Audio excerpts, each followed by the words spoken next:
La finalidad del presente video es brindar las recomendaciones acerca del automonitoreo de la glicemia, que es una técnica bastante de importancia dentro del control del paciente con diabetes.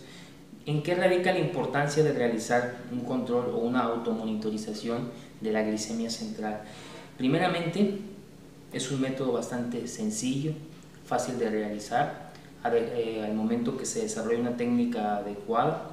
Los resultados que se obtienen relativamente son resultados concisos y relativamente exactos. Según estudios que se han ejemplificado, hay un margen alrededor de un 15%, pero con eso es suficiente para tomar las decisiones si es en caso de un proceso que el paciente esté cayendo en un proceso de hipoglucemia o traiga una hiperglicemia, o sea, elevación de la glucosa.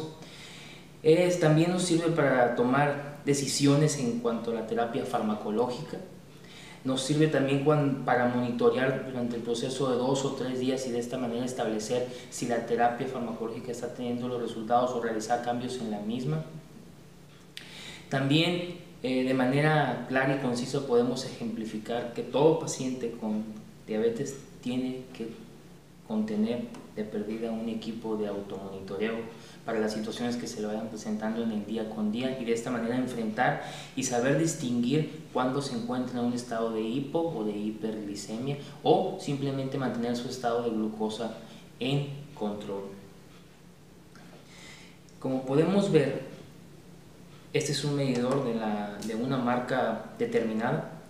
Existen diferentes tipos de medidores de glucosa en el mercado, mas sin embargo la gran pregunta que todo paciente hace: ¿cuál es el mejor? ¿Cuál es el más recomendable? Como nosotros como especialistas en el área de salud, definitivamente el mejor medidor de glucosa es aquel en el que el paciente se sienta más cómodo, en el que el paciente pueda desarrollar la técnica más eficazmente, en el que el paciente pueda económicamente costear los gastos, ya es que obviamente implica un gasto en las lancetas, implica un gasto obviamente en las tiras, disponibilidad para tener acceso a los consumibles, por así decirlo de esta manera, que estén cerca de su casa, que puedan ser de fácil acceso. Todas esas circunstancias son las que van a venir a determinar cuál es el mejor equipo de automonitoreo para el paciente, y por supuesto una gran facilidad de manejo.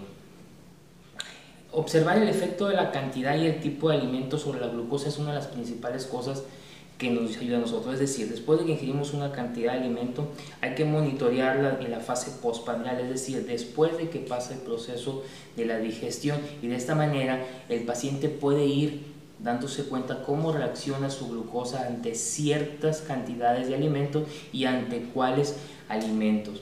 Es importante tomar decisiones referente a esas situaciones, y así sea cuando se vaya a un nivel demasiado alto o a un demasiado bajo, qué hacer en el caso de una situación donde haya hipoglucemia. El paciente tiene que saber diferenciar los síntomas, como es obviamente el dolor de cabeza, la ansiedad, palpitaciones, mareos, vértigos, para poder reaccionar de manera adecuada y consumir una cantidad determinada de glucosa, esperar 15 minutos para volver a realizar otro monitoreo y así obviamente restablecer su proceso de glucosa central a valores normales. Bueno, vamos a pasar directamente a realizar la técnica. Lo que necesitamos, por supuesto, es un equipo. Este es el control del equipo que ya previamente ya fue analizado, en donde efectivamente concuerda con la determinada concentración que nos marca el inserto del equipo. Aquí se encuentran al interior las tiras, estas siempre se deben encontrar cerradas, las lancetas y obviamente el disparador, las torundas alcoholadas y un gel para realizar la técnica de lavado de manos. Nuestra libreta de apuntes para monitorear y obviamente controlar las cantidades de glucosa. Primeramente vamos a realizar la técnica de lavado de manos, pero en este caso por situaciones vamos a realizar con el gel alcoholado. Consiste básicamente en frotar las manos, entrelazar entre medio de los dedos, tocar las puntas de los dedos, las partes de los nudillos, los pulgares y por último frotar todo el dorso completo. Una vez realizado adecuadamente la técnica de limpieza de mano, se procede al procesamiento de la técnica en sí, ¿Qué consiste básicamente? Vamos a tomar alrededor de la yema del dedo que se encuentra más vascularizado. Vamos a soltar la toallita alcoholada. En este caso no voy a colocar la lanceta directamente sobre el disparador, lo voy a utilizar de manera manual, ya que en ciertas circunstancias a veces no contamos con los disparadores y puede tomar, incluso si ya se logra un poco de experiencia, hasta con las mismas agujas de insulina podemos salir adelante para poder tomar, que a fin de cuentas eso es importante también que lo sepan los pacientes para que aprendan a enfrentar esta situación. Ligeramente se coloca la mano hacia abajo, se frota suavemente y se elige obviamente por un lado la punción. Voy a colocar la tira.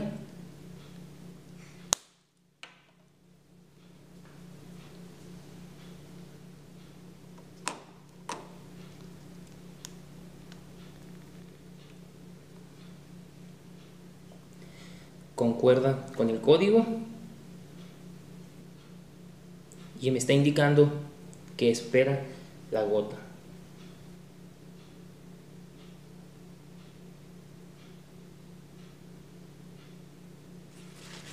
Se dispensa la primera gota.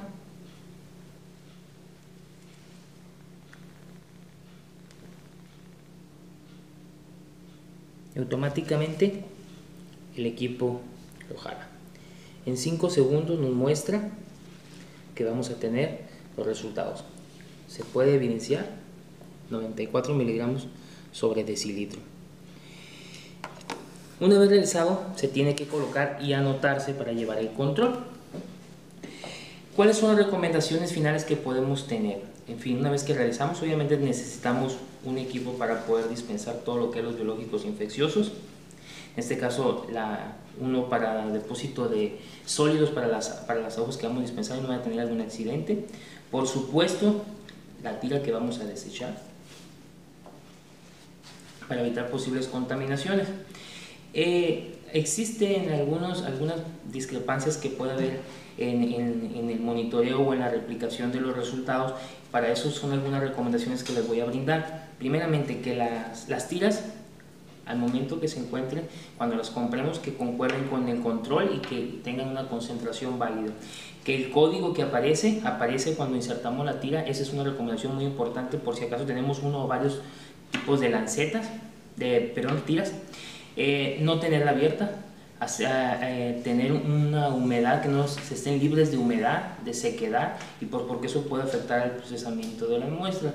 Que cuando se almacenen no se encuentren a demasiada temperatura muy alta, que si el paciente, obviamente dadas las circunstancias, que se encuentre sentado, relajado, y que sea un proceso obviamente o que realice la técnica al pie de la letra, para de esta manera evitar que tenga posibles errores en la concentración. Por mi parte es todo. Gracias.